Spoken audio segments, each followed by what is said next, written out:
ओम शांति। आज 10 फरवरी है। आज बाबा के मधुर महावाक्य सुनेंगे। आज की मुरली का सार है, मीठे बच्चे, तुम्हें बाप द्वारा जो अद्वैत मत मिल रही है उसी मत पर चलकर कलयुगी मनुष्यों को सतयुगी देवता बनाने का श्रेष्ठ कर्तव्य करना है।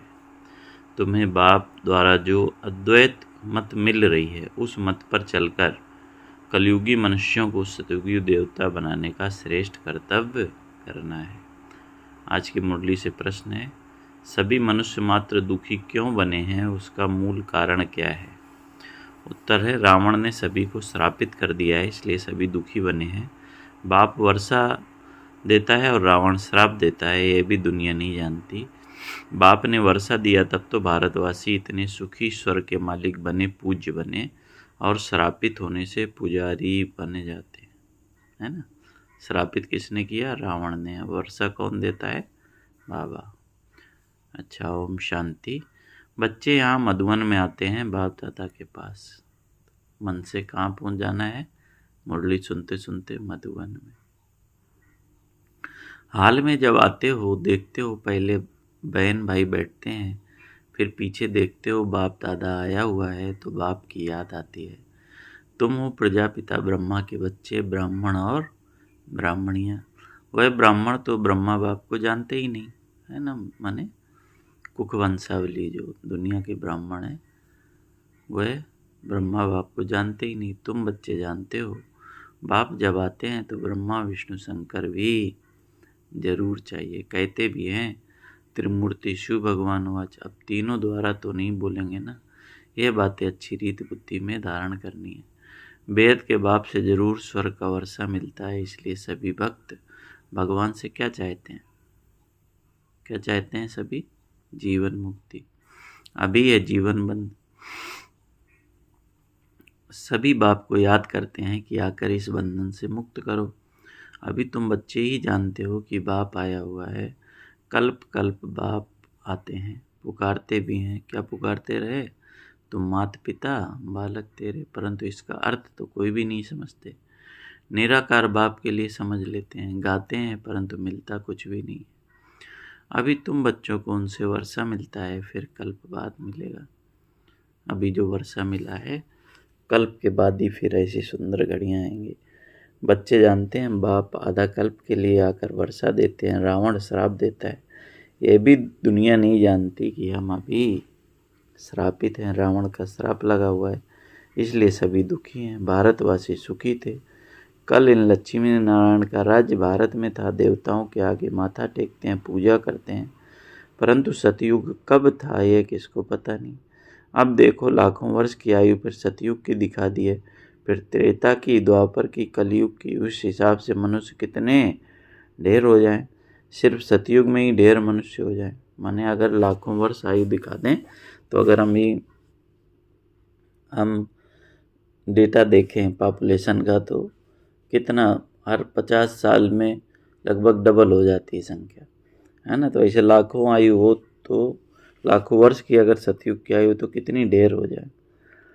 तो बाबा ने कहा कोई भी मनुष्य की बुद्धि में नहीं बैठता। बाप बैठ समझाते हैं, देखो गाया भी जाता है 33 करोड़ देवताएं होते हैं, ऐसे थोड़ी वह कोई लाखों वर्ष में हो सकते हैं। तो ये भी मनुष्यों को समझाना पड़े।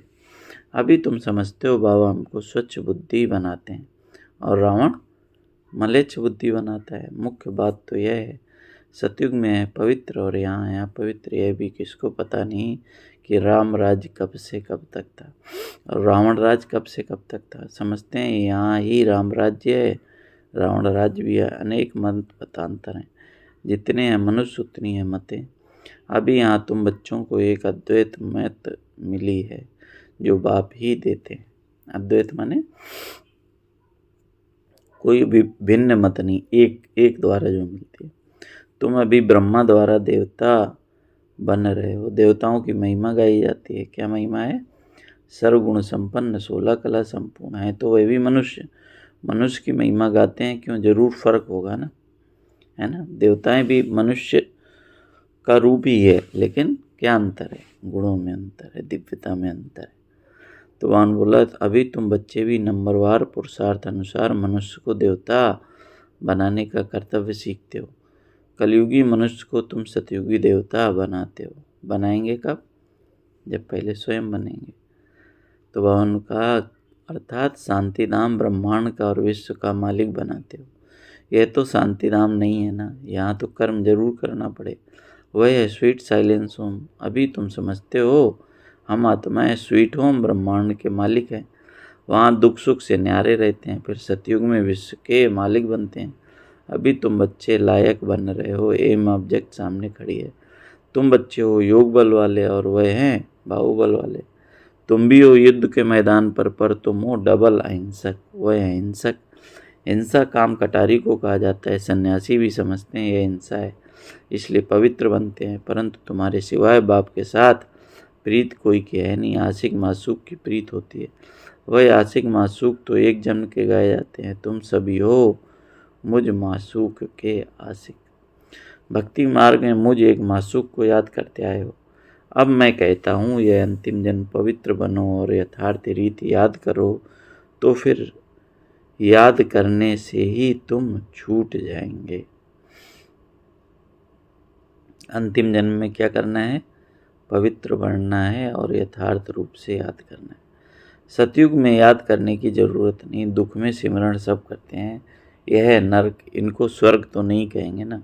बड़े आदमी जो धनवान है वह समझते हैं हमारे लिए तो यहाँ ही स्वर्ग है, विमान आदि सब कुछ वैभव है।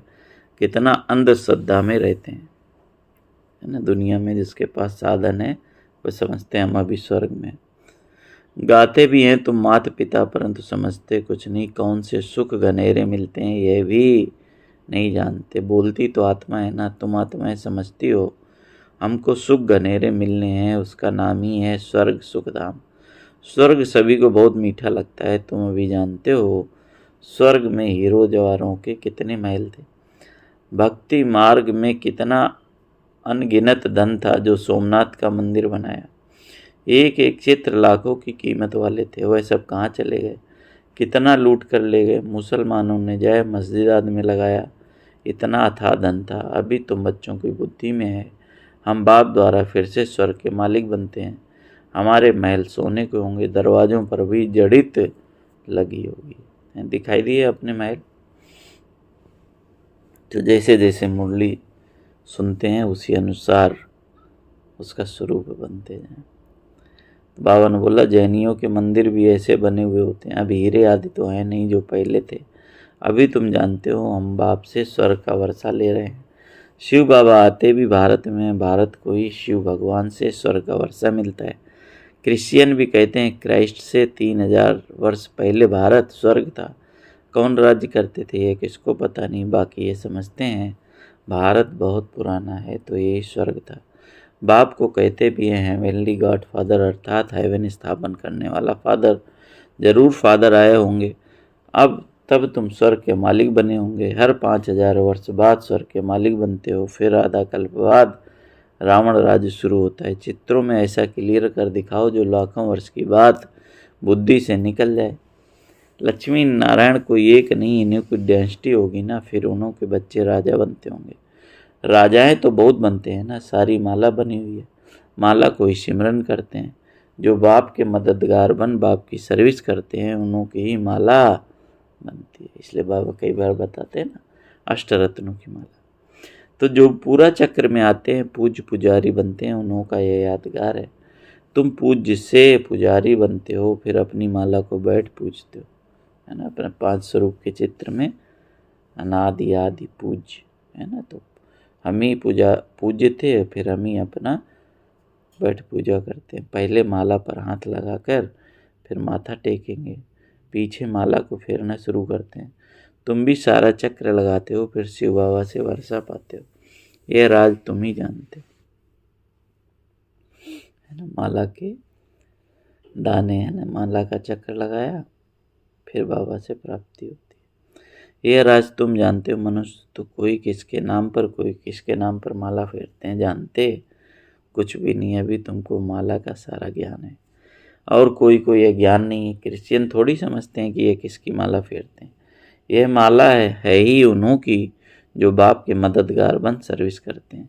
इस समय सब पतित हैं, जो पावन थे वह सब यहाँ आते आते सब पतित बने हैं। फिर नंबरवार सब जाएंगे, नंबरवार आते हैं, नंबरवार जाते हैं।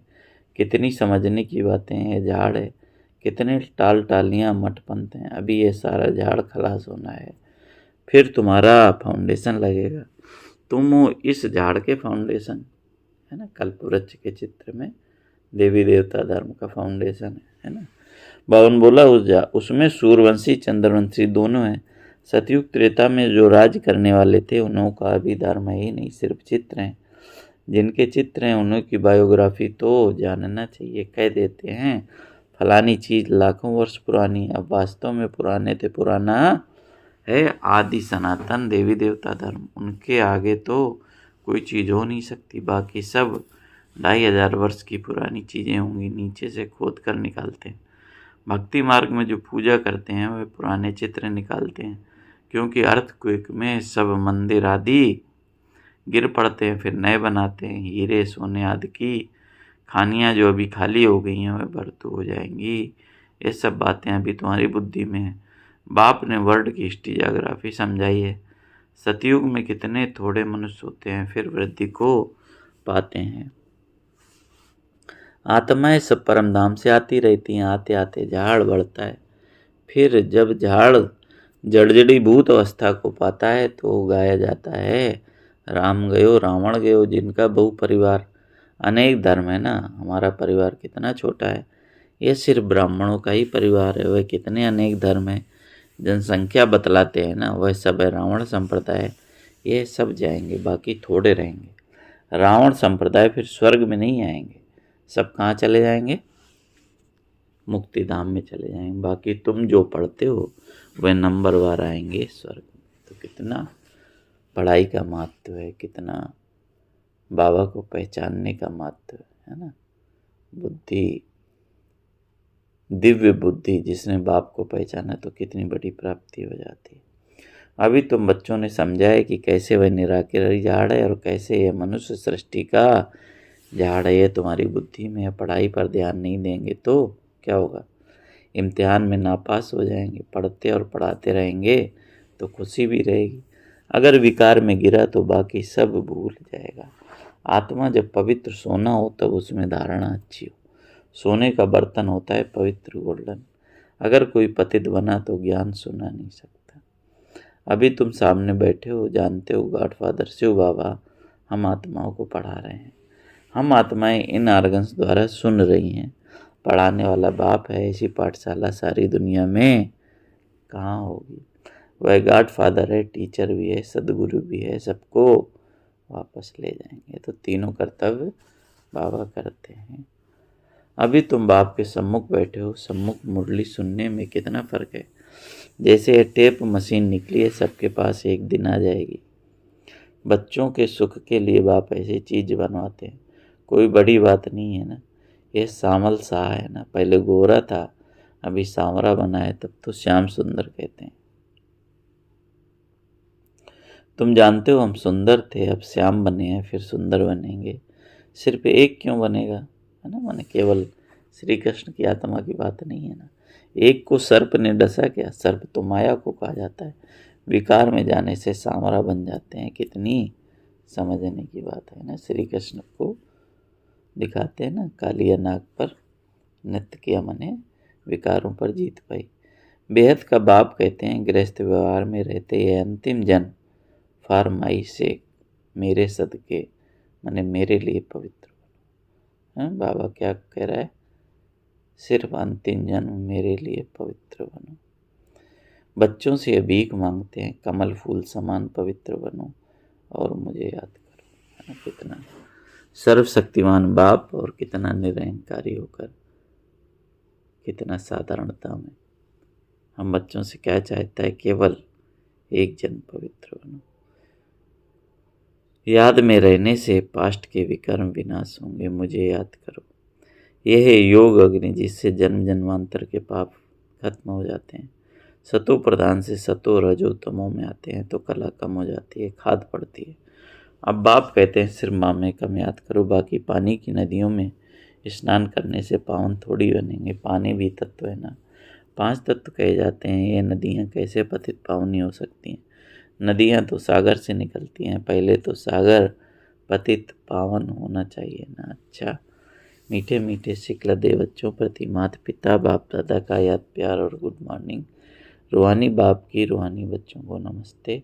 हम रूहानी बच्चों की रूहानी बाप दादा को याद प्यार गुड मॉर्निंग। नमस्ते बाबा, नमस्ते, शुक्रिया बाबा, शुक्रिया। आज की मुरली से धारणा के लिए मुख्य सार है। बाबा ने मुख्य बताया कि विजय माला में आने के लिए बाप का मददगार बन सर्विस करनी है, एक मासूक के साथ सच्ची प्रीत रखनी है, एक को याद करना है, दूसरा अपनी एक्यूरेट एम ऑब्जेक्ट को सामने रख पूरा पुरुषार्थ करना है, डबल अहिंसक बन मनुष्य को देवता बनाने का कर्तव्य करते रहना है। वरदान है विजयीपन के नशे द्वारा सदा हर्षित रहने वाले सर्वाकर्षणों से मुक्त भव। कितना सुंदर वरदान है। विजयीपन के नशे द्वारा सदा हर्षित रहने वाले सर्वाकर्षणों से मुक्त भव। विस्तार है। विजयी रत्नों का यादगार बाप के गले का हार आज तक पूजा जाता है, तो सदा यही नशा रहे कि हम बाबा के गले का हार विजयी रत्न हैं, हम विश्व के मालिक के बालक हैं, हमें जो मिला है वह किसी को भी मिल नहीं सकता। ये नशा और खुशी स्थायी रहे तो किसी भी प्रकार की आकर्षण से परे रहेंगे। जो सदा विजयी हैं वो सदा हर्षित हैं, एक बाप की याद के आकर्षण में आकर्षित है ना। तो सदा क्या नशा रहे कि हम बाबा के गले का हार विजयी रत्न हैं। स्लोगन है एक के अंत में खो जाना अर्थात एकांतवासी बनना। अव्यक्त इशारे हैं। अभी सब मिलकर एक दो की हिम्मत बढ़ाकर यह संकल्प करो कि अब समय को समीप लाना ही है, आत्माओं को मुक्ति दिलानी है, लेकिन यह तब होगा जब सोचने को स्मृति स्वरूप में लाएंगे। जहाँ एकता और दृढ़ता है वहाँ संभव भी संभव हो जाता है। क्या क्या होना चाहिए? एकता और दृढ़ता। अच्छा, ओम शांति। तो आज बाबा की याद में बाबा की श्रीमत पर चलकर सतयुगी देवता बनने का कर्तव्य करना है। मैं विजयी रत्न हूँ, इस स्मृति में रहना है। रावण दुखी बनाता है और बाबा सुखी बनाते हैं। तो आज बाबा ने विशेष बोला कि बुद्धि जब पावन होगी तभी ये ज्ञान रत्न ठहरेंगे। और बाबा भीख मांग रहे हैं, फॉर माई सेक, मेरे लिए पवित्र बनो। तो उस बाबा की बात का अमल कर अपने अंदर दिव्यता और पवित्रता को धारण कर इसी श्री मार्ग पर चलना है और कल्प कल्प की कमाई जमा करनी है। अच्छा, ओम शांति, ओम शांति।